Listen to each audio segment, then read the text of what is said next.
സാധാരണ ഓഫീസ് അവേഴ്സിൽ മഴയൊക്കെ പെയ്യുകയാണെങ്കിൽ നല്ല കാറ്റ് പെയ്യുകയാണെങ്കിലും ഇതൊക്കെ തന്നെയാണ് ഞങ്ങളും ചെയ്യുന്നത്. ഇത് കണ്ടില്ലേ, വിൻഡോസൊക്കെ തുറന്നിട്ട് അത് ഇതുപോലെ അടിപൊളി കാറ്റൊക്കെ വരും കേട്ടോ. ആ ഒരു കാറ്റൊക്കെ കൊണ്ട് വർക്കൊക്കെ ചെയ്യാൻ അടിപൊളിയാണ്.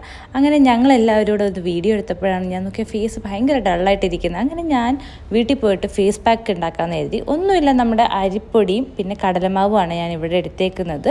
അതിൽ കുറച്ച് നിങ്ങൾക്ക് വേണമെങ്കിൽ തേനും കൂടെ ചേർത്ത് നിങ്ങൾക്ക് യൂസ് ചെയ്യാവുന്നതാണ്. എനിക്ക് തേനില്ലാത്തതുകൊണ്ട് ഞാൻ ഇത് ഇങ്ങനെയാണ് അപ്ലൈ ചെയ്തത്. എല്ലായിടത്തും ഞാൻ കൈമുട്ടിൽ, ഇതെന്ന് പറയുന്നത് നമ്മുടെ സ്കിൻ എക്സ്ഫോളിയേറ്റ് ചെയ്യാൻ നല്ലതാണ്. ഉണങ്ങി കഴിഞ്ഞ് ജസ്റ്റ് ഒന്ന് ഡാബ് ചെയ്ത് കൊടുത്തിട്ട് നമ്മൾ ഫേസ് സ്ക്രബ് ചെയ്യുന്ന പോലെ ഇത് യൂസ് ചെയ്യുന്നത് നന്നായിരിക്കും. അതിൻ്റെ ഇടയിൽ ഉത്സവപ്പറമ്പിൽ നിന്ന് വാങ്ങിയൊരു ബബിളാണ് കേട്ടോ, കണ്ടപ്പോൾ എടുത്ത് വീർപ്പിക്കാൻ തോന്നി, അത്രേ ഉള്ളൂ. പിന്നെ ഫേസൊക്കെ വാഷ് ചെയ്തതിന് ശേഷം ഇതാണ് എൻ്റെ റിസൾട്ട്.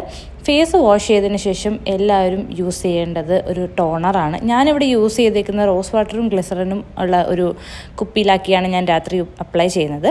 അത് കഴിഞ്ഞിട്ട് നൈസായിട്ടൊരു ലിപ് ബാം, ഏത് ലിപ് ബാം ആണെങ്കിലും യൂസ് ചെയ്യാം. ഞാനിവിടെ ഡോട്ട് ആൻഡ് കീയുടെ ലിപ് മാസ്കാണ് യൂസ് ചെയ്തിരിക്കുന്നത്. അപ്പോൾ ഇന്നത്തെ ഇവിടെ ഇത്രയേ ഉള്ളൂ. ബൈ.